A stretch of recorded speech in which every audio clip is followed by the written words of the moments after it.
The boy coughed. The air was thick with smoke and ash. Acid rain stung his eyes, even through the cracked goggles he wore.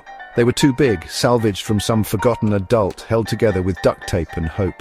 His name was Sam, or at least it used to be. Names didn't matter much anymore. Survival did. Buildings scraped the sky, twisted and broken. Cars lay overturned, rusting under the perpetual twilight. The rain never seemed to stop, a constant reminder of the world that was gone. The world before, with its blue skies and laughing children, felt like a dream.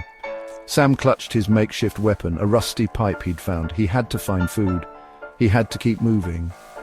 The rotters, as he'd heard others call them, were drawn to the living. Their moans were a constant threat, echoing through the ruined streets. He spotted a building, its sign barely visible. Groceries.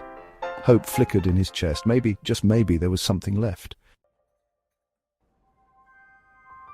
The subway entrance was a gaping maw, swallowing the light from the street above. The air down here was heavy, stale, and smelled faintly of decay.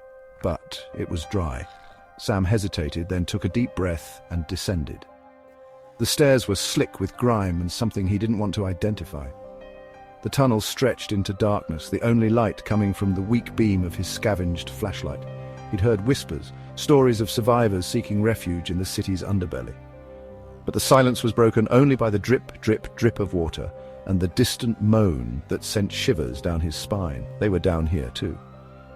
He found an abandoned pack, discarded on a train seat. Inside, a can of beans, dented but unopened. A small victory in this world of loss. The moan came again, closer this time. Sam didn't need to see the creature to know its hunger.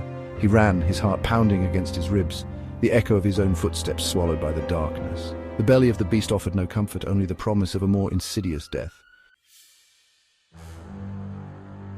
The farmhouse stood on a hill, a beacon of normalcy in a world gone mad.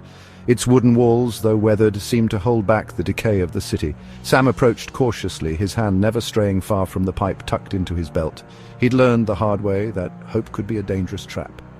The door creaked open on rusty hinges. Inside, dust motes danced in the pale sunlight filtering through grimy windows. Canned goods lined the shelves of a pantry, untouched for who knew how long. A flicker of relief, of true hope, sparked in Sam's chest. Could this be it? A place to rest, to finally stop running? He climbed the stairs, each step slow and deliberate. The air grew colder, heavier. He reached the top of the stairs, his hand on the doorknob of the last room. A low growl, guttural and hungry, came from the other side. Sam froze. The farmhouse wasn't empty, and it wasn't safe. Section 4. The storm and the silence. The sky churned a sickly green as the acid rain intensified. Sam sprinted across the open field, his lungs burning. He needed shelter, and fast. The remnants of a bus stop materialized through the downpour, a beacon in the storm. He scrambled inside, huddling in the meager shelter it provided. Through the rain-streaked windows, he saw it. A bus, abandoned and listing precariously on a collapsed overpass. Maybe there was something useful inside, something to help him survive. He dashed through the downpour, adrenaline momentarily overriding the sting of the acid rain on his exposed skin. He reached the bus, his hands shaking as he pulled the lever. The doors hissed open, revealing the driver slumped over the wheel. For a moment, relief washed over Sam. Someone else, someone who maybe had answers, had found this place. But then he saw the pallor of the driver's skin, the vacant stare of his eyes. The moan that escaped the driver's lips confirmed Sam's fear. He was not alone. Section 5. Last stand at the supermarket. The supermarket loomed before him, its once bright sign now a twisted, rusting hulk. Sam stood at the entrance, his chest heaving. The acid rain hammered down, a relentless assault. He had to get inside. He had to find food, water, something to keep him alive for just one more day. He pushed through the broken doors, the familiar scent of decay hitting him like a physical blow.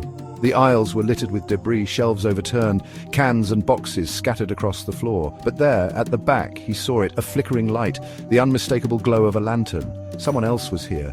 The moan echoed through the store, a chilling counterpoint to the drumming rain. Sam turned, his grip tightening on the pipe. They were here too, drawn by the same desperate hope that had led him to this place. He could run, try to lose himself in the maze of aisles. Or he could fight for the chance at the food and supplies that meant survival. The decision, like every other in this shattered world, was a gamble, and Sam was running out of choices.